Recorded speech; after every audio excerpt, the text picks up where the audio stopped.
Yo, what's up, everybody? Welcome to another Your Fielder's Choice.com CFB college football show, and we actually have a special edition tonight. We're here live. Going to try something different tonight, a little live before lock, because it's MACtion. The MAC is back for their annual weekday games, which is so awesome. And we have college football on Tuesday night. So I'm here, Pete Cole, with my man Wes. What's up, man? What's going on, my man Pete? How's it going? It's going good. Everything's rolling on. This is, like I said, best part of DFS. Halloween's over with now. We're in November. We got bowl games starting right after Thanksgiving. College basketball starts in, a week from today? Yep. So best part of DFS. Time to make money. So when MACtion hits, we know it's real. So we got 3 games tonight for the MAC. Tomorrow, I believe, it's 2 games. But DK doesn't even have a slate out yet, but it's 2 games tomorrow for MAC, a showdown Thursday, and then Friday, I believe there are 2 games that are not MAC. But we'll have another show tomorrow night, 8 p.m. We're going to talk a little bit of Wes's golf. Wes is our golf expert, and then we're going to go over the showdown and the 2 games as long as DK put the slate up. So what else is going on? Actually, a lot going on. NFL, we rocked this weekend over at Your Fielder's Choice. Look at free Discord, so check that out. But we rocked NFL, some big wins there. Thursday night football, 2 days already. Showdown NBA 5-gamer tonight. We have info and content out for that. MLB World Series game 5, right? 6, game 6. Game 6 tonight. Yep. I have content out for that one. Big decision tonight is whether to use Max Fried or not in your cash games for showdown. But that'd be interesting. We got NHL, a 9-gamer tonight. I have my lineup set for that. Soccer, UCL is back. UCL is going on today. We have UCL tomorrow. We got Riley doing all that. I think they're probably going to have a show on Friday afternoon for the EPL on Saturday. Euro Hoops Thursday. That's one of our big niche sports is our big thing. So if you like the small sports, like the college sports, Euro Hoops, esports, my man Eric does all the CSGO, plus he does NASCAR. NASCAR this weekend does a great job on that. Check that out. And then we have your golf. What's going on with golf? Golf's obviously Thursday, right?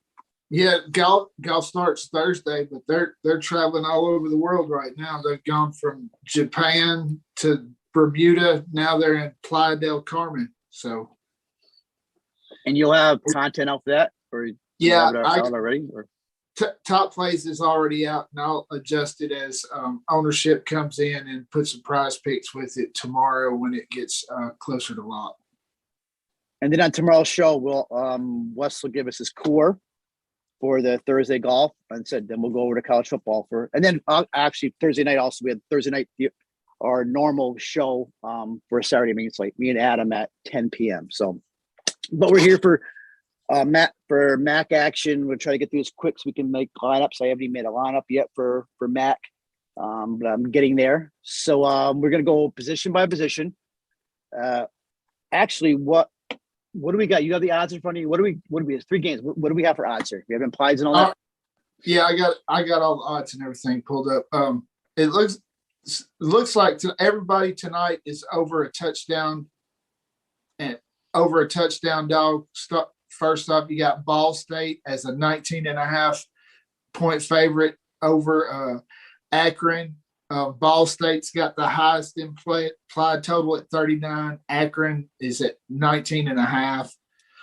Then you got Miami of Ohio, a 7.5-point favorite at Ohio. They got a 52.5 total.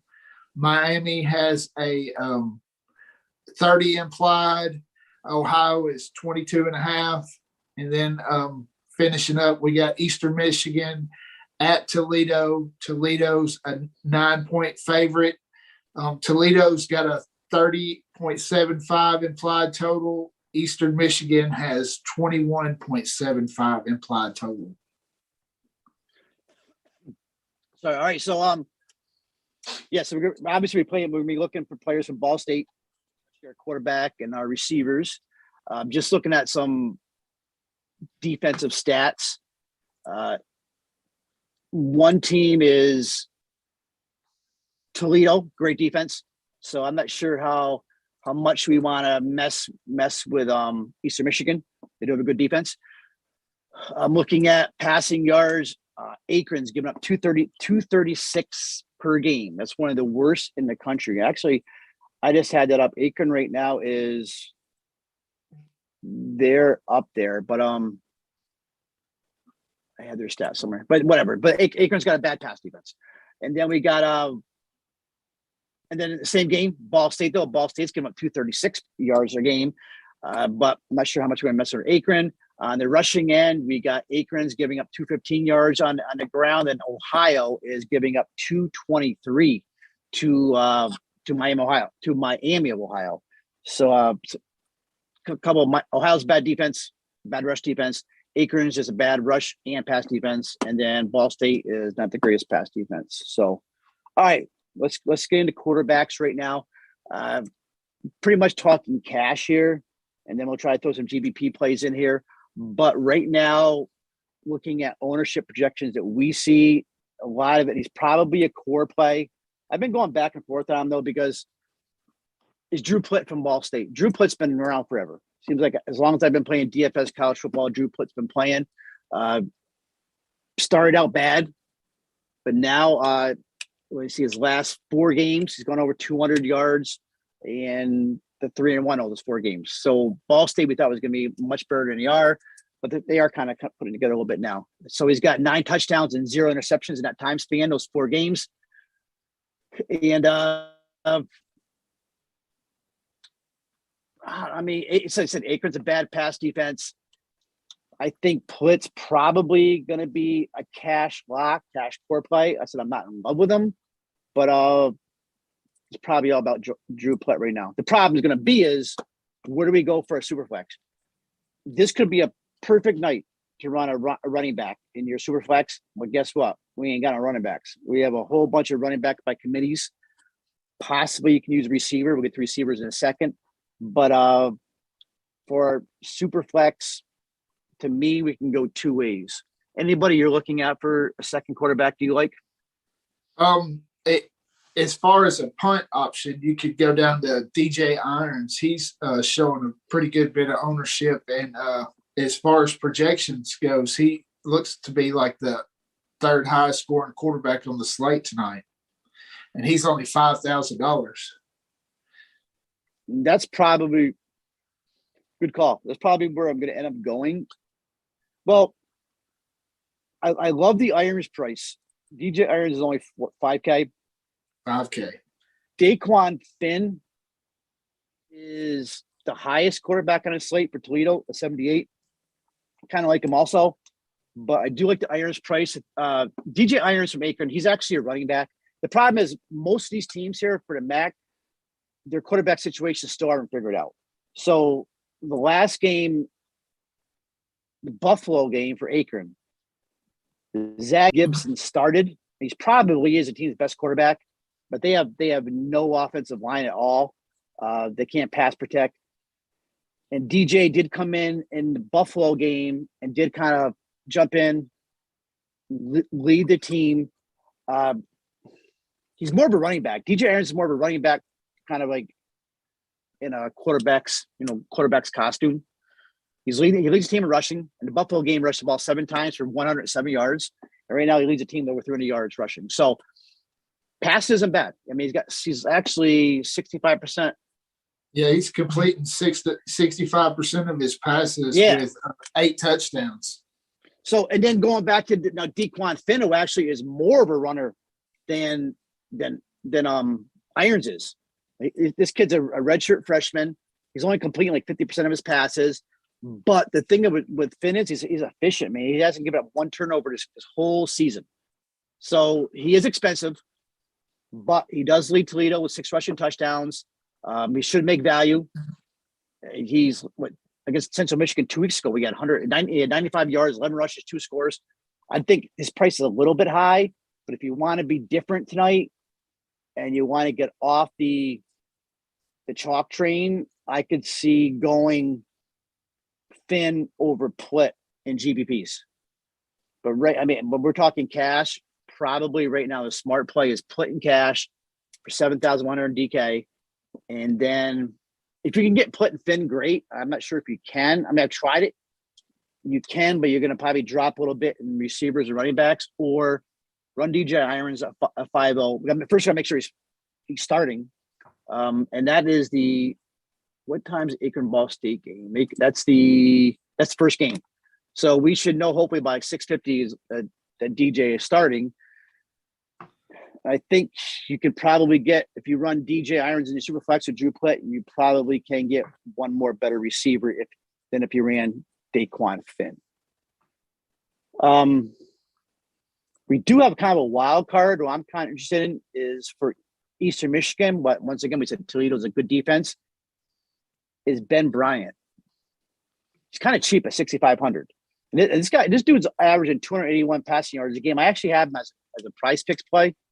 He's averaging 281 passing yards a game, 10 touchdowns, and the 6 starts. I said that the Toledo defense is a legit defense. They're only allowing like 15 fantasy points a game to quarterbacks. Actually, I've seen that 9th best in the country. So shout out to Mike Bainbridge for that. I saw that stuff. And Mike, but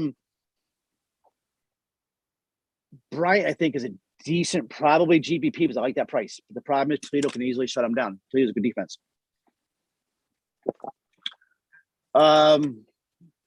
Anybody else for quarterback? Problem is most of these guys are all in committees. It looks like Brett Gabbert is going to be starting for Miami of Ohio, but I'm just taking the job back from AJ Myers, but they could be splitting. So the rest of these guys, you have no idea what's going to happen. So yeah, I guess to kind of clear it up for cash, Plitt's probably to play. And, I'm not in love with him. Plitt's not having the greatest season, but still prolific offense for those receivers. And then if you can fit Finn in with Plitt, great. If not, I think you go down maybe like DJ Irons at 5K, but make sure Irons is starting before we throw him in there. We should know that. And if you're in our Discord, I'll throw it out there as soon as I get information on it in our college football Discord, and we can run it from there. But if Irons isn't starting, you probably will run a receiver at Superflex or suck it up and run Finn at 7-8. All right. Anything else for quarterback? No, I'm good. Got it, probably, right? All right. Once again, it's only 3 games, so we can get running back. It looks like there's one guy that stands out as far as ownership and fantasy points projection. Bryant Koback for Toledo. He's running away. He's double the next closest person in ownership. Yeah, and Koback's a stud. The problem is though, and I've been digging all day. I've been talking to other people and other college football touts from other sites, and Koback did leave the game last week against Western Michigan with an injury, and he did return. He got his 100 yards, but we don't know how much he's practiced this week. The one thing you're going to find out about Mac, and we learned it last year, especially during COVID, is you have no idea. And we got burned a bunch of times last year when we thought a guy was playing and their beat writers are terrible. Actually, most of the college newspaper guys are better than the beat writers. And then we find out 5 minutes in the game, so isn't even dressed. So I'm assuming Koback's a stud. I'm assuming he's going to play, but keep that in the back of your mind too as we get toward lock. And the Koback game is at 7:30. So the he's a core play. As long as he's playing, he definitely beats up Eastern Michigan. 2019, 259 yards, 2 touchdowns. Last year, 149 yards, 20 carries. So Eastern Michigan is actually better this year defending the run. They're only giving up 191 yards this year, but still, Koback's your guy. And, he also catches passes out of the backfield. As long as we know he's playing, I think he's a must start. He's your lock at running back. But then where do we go for our second and possibly our flex play? Rest of these guys are all in committees.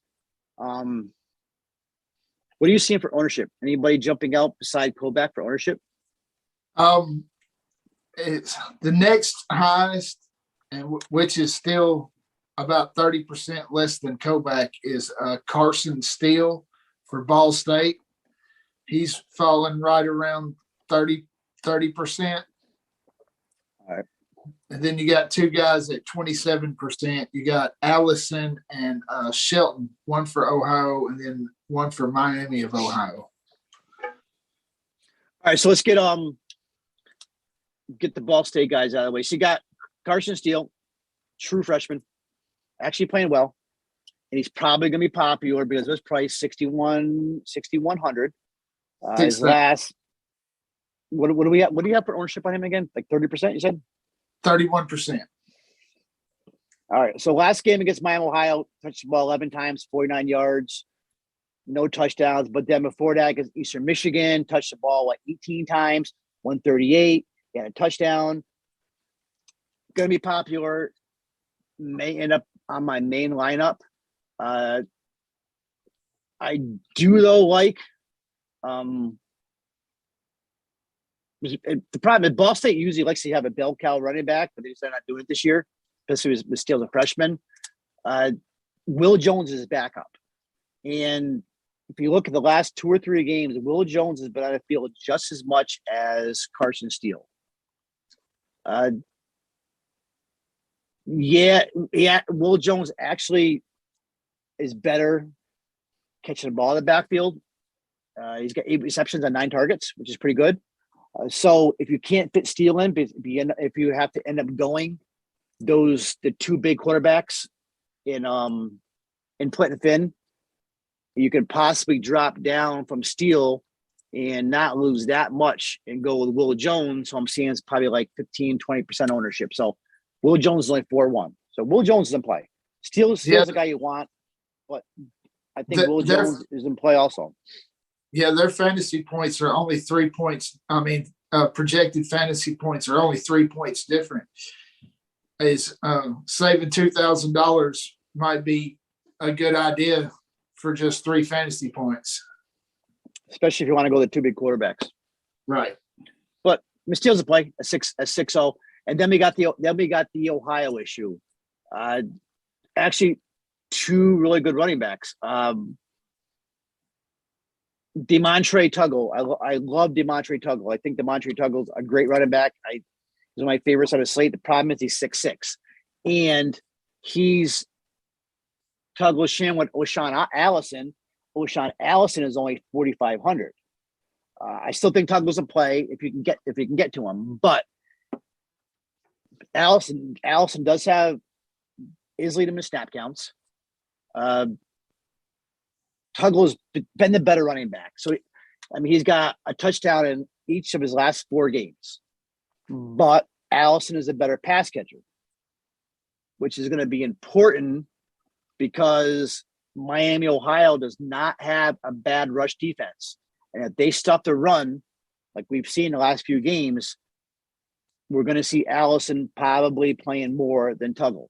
So the question is, though, is the Ohio quarterbacks, I'm assuming it's Rourke. When Rourke is playing, that's where Allison is getting all his targets. So O'Shawn Allison at 4,500 is a really good play. I would love to play Tuggle if I can get to him at 6'6". I'm not sure if I can, though, so she'd run the 2 big quarterbacks. But if you can't go at Tuggle, no problem going to Allison, who's actually getting more snaps and is catching the ball better in the backfield. Other running backs we got. What about Tyree Shelton at 3.7 for Miami of Ohio? He's showing a little bit of ownership at 3.7. That's pretty cheap. And mainly Shelton showing the ownership. Once again, we got a running back by committee in Ohio. You got Shelton and you got Keon Mosey, who was a transfer from K-State. Definitely a running back by committee. As long as Jalen Bester is out, Shelton's probably a slightly better play than Mosey, but especially lately. I mean, yeah, and especially with Shelton's price, I really think you start messing with this running back by committee with guys like Shelton and Mosley. Man, to me, this is more GPP plays. To me, you can't, because either one of these guys could actually have a decent game for my mile. You gotta love the price at 3.7. I think Mosey, to me, Mosey's the better play, but slightly. Because of Ohio, it's got such a bad rush defense. So it would be awesome if we had a RB1 here, then you run them out totally, because Ohio's rush defense right now is 223, which is one of the worst in the country. But we just don't know what's going to be. So GPPs, run Mosey in some, and then run probably the more popular, especially because of price, Tyree Shelton and some others. Shelton's gonna be popular. I like Mosey better, but what do I know? So anybody else we got? We mentioned Will Jones from Ball State from Steele's back up. Mentioned Tuttle. We got from Eastern Michigan, Samson Evans, GPP play. Micah Kelly from Toledo, GPP play. Blake Hester, Akron, GPP play. So you want to go back in the lineup, then I would love to have Tuggle, but if not Tuggle, you go to Allison. And if you want to use one of these guys in the flex, it'd probably be like a Carson Steele or a Will Jones from Ball State. I really do think Ball State's going to run in a little bit more today than people think. Everybody's enamored with Ball State's receivers. They have those three big receivers, but I really think Ball State's going to run it today. So, receiver now. What do we got? We got anybody running away to ownership here? I'm assuming Justin Hall.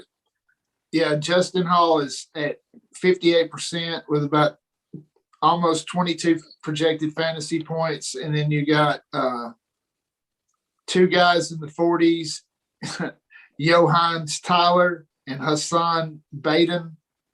I think I said that right. Both of those two guys are 5'3", 5'6", and they're 44%, 17 and 13 projected fantasy points. And then there's 3 or 4 guys in the 20s. Muckfield, Sorensen, and Hippenhammer. Yeah, Hippenhammer from Miami, Ohio. Okay, so Justin. So to me, you got 2 time receivers, 2 alphas on the slate. You got Justin Hall from Ball State, and you got who's going to be a little bit lower owned, but Jack Sorensen from Miami, Ohio. I'm assuming you probably do play. But once again, this is going to be a chalky slate. It's only 3 games. I do think it's more of a GPP slate, and you want to be different somewhere.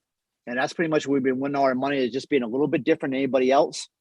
And maybe this is where you go like a Sorensen overhaul, but probably not, because Justin Hall is a stud. So Hall's been around forever. We know what we're going to get out of Hall. He's elite.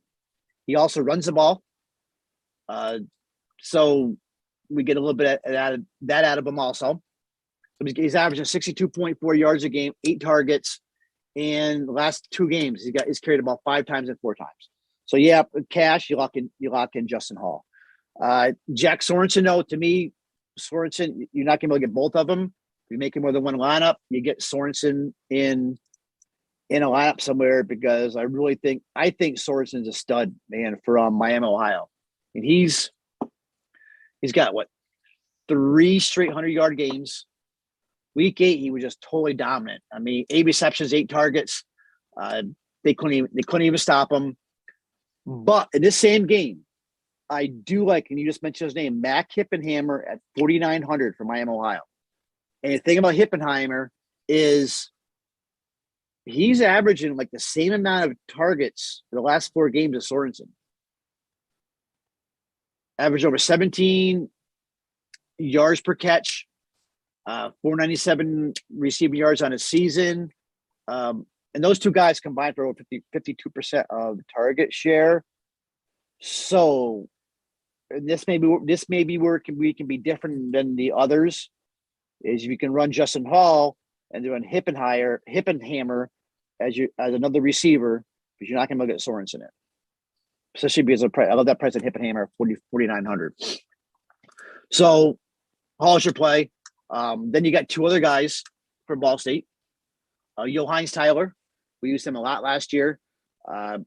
Big touchdown guy. Let me see. He started out slow. Now he's got 5 receptions in each of his last 4 games, and all 4 of his touchdowns in those games also. So Tyler's in play, and then you got one other receiver for Ball State is Jayshawn Jackson at 61, who's actually more expensive than Tyler. So to make a Jackson more of a GPP play, but a good GPP play. Jackson's came from Cincinnati, and right now he's second on team with receptions, 36 and 56 targets. So you like the Tyler price of 5,300. You like Jackson, but Jackson more of a GPP play. So right now I'm looking at like a Hall, Tyler, Hippenhammer possibly as my receivers. Then takes us so is cut out of Mumfield for Akron. I don't mind Mumfield. I mean, nobody even knew who this guy was until this year. But right now he's leading the team with targets, 6 touchdowns, 41 receptions. And I think Mumfield's got a TD in like every one of his last 4 or 5 games. So Mumfield's sitting there also as a decent receiver play. Problem is he's 7,200. So GPP play, but I'm not spending that much when I can get Hall for 8,100 and all these other guys. So anybody else? You mentioned Hippenhammer. I don't mind Mike Matheson for Akron. He's 5,100 GPP play. Averaging 6 targets, almost 7 targets a game, 47 yards. Isaiah Cox, I think the sneaky play for Ohio. Going to be different. At only 4,200. He's averaging 3 targets a game, but his last game he had 7 targets. So he's getting a little bit more action. And probably, another name we didn't mention, Dylan Drummond for Eastern Michigan. I don't know how I didn't forget Drummond. 6,800. He's got at least 5 receptions in 5 straight games. So over 15 DK points in those games also. So a lot of good receivers say this could possibly, if you want to be different also, you could possibly run a receiver in a super flex spot if you don't want to go to quarterback. If DJ Irons isn't starting, then maybe run a receiver in super flex. A guy like a Sorensen, which we normally say is GPP play. All right, so any guys that are watching, any questions, throw them in the YouTube chat, or you can also throw them in our Discord. So let me come up with a core. I think my core for tonight.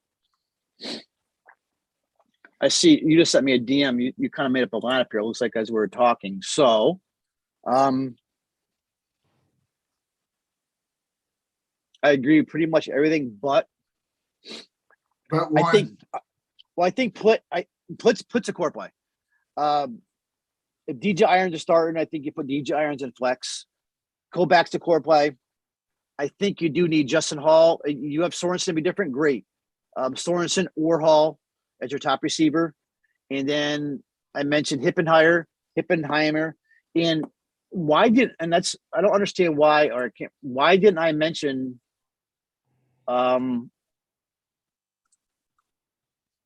Hassan Bedoin for Eastern Michigan? I saw you sent me that. You sent me that message. So he's and we talked about him at the beginning. He's the 3rd highest projected in ownership.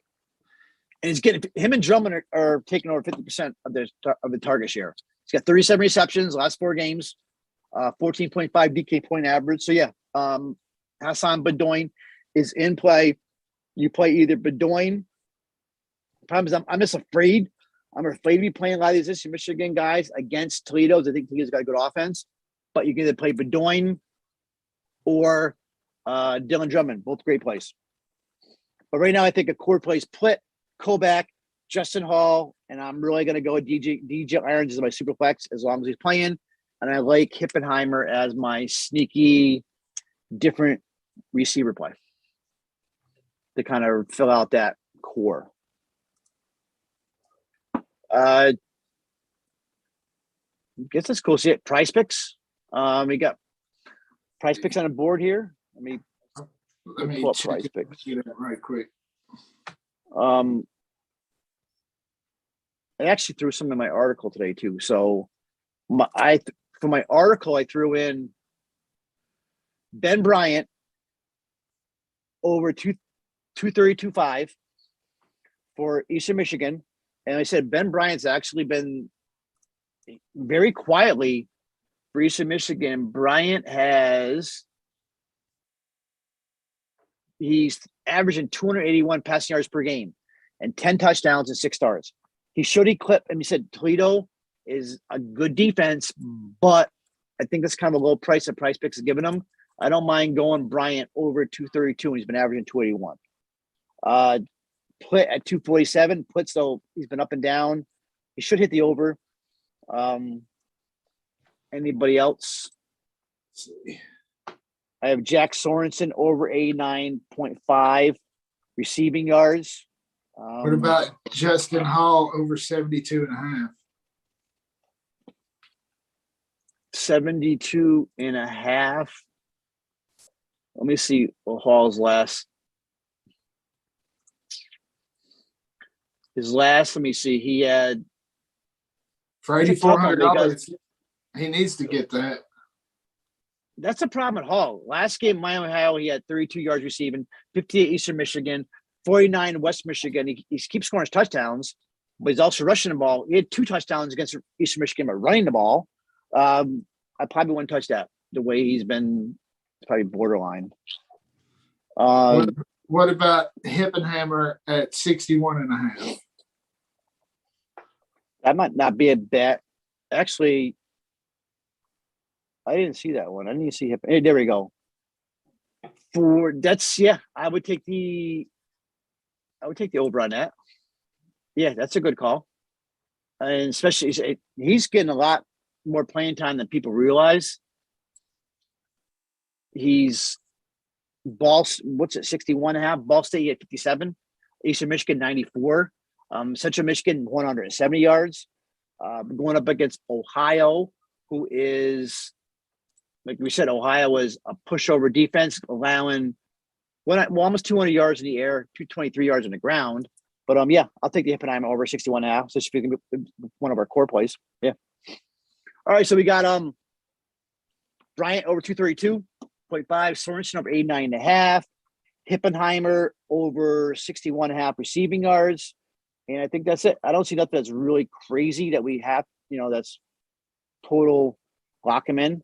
It's pretty tight for tonight. We have, 4 other days, and then we got Saturday, Maine. So I think that's it. The only other one I see is Daquan Finn, the Toledo quarterback, at 38.5 rushing yards. I would take the over on that. That may not be a bad call. Because once again, we said Finn's a runner. He's a runner, playing quarterback. Yeah, he's more of a Western Michigan 27, Central Michigan 43. He had 106 in Ball State. So, yeah, I can take it over there. My back off, 38.5. All right, so anybody have any questions? If not, we will be in Discord. We have 25 minutes to lock. I got to put a lineup together yet for cash and GVP lineup. But I think that's it. So good luck tonight. Tomorrow night, there's 2 games. We'll be back 8 p.m. tomorrow to discuss the Thursday showdown and a Friday 2-gamer. Then Thursday, we'll have the main slate show. And I guess that's it. So I'll see you, Wes, tomorrow, 8 o'clock. Thank you, Mickey, our producer. Great job as always. Also, peace. We're out of here. Later, guys. Good luck. Thanks.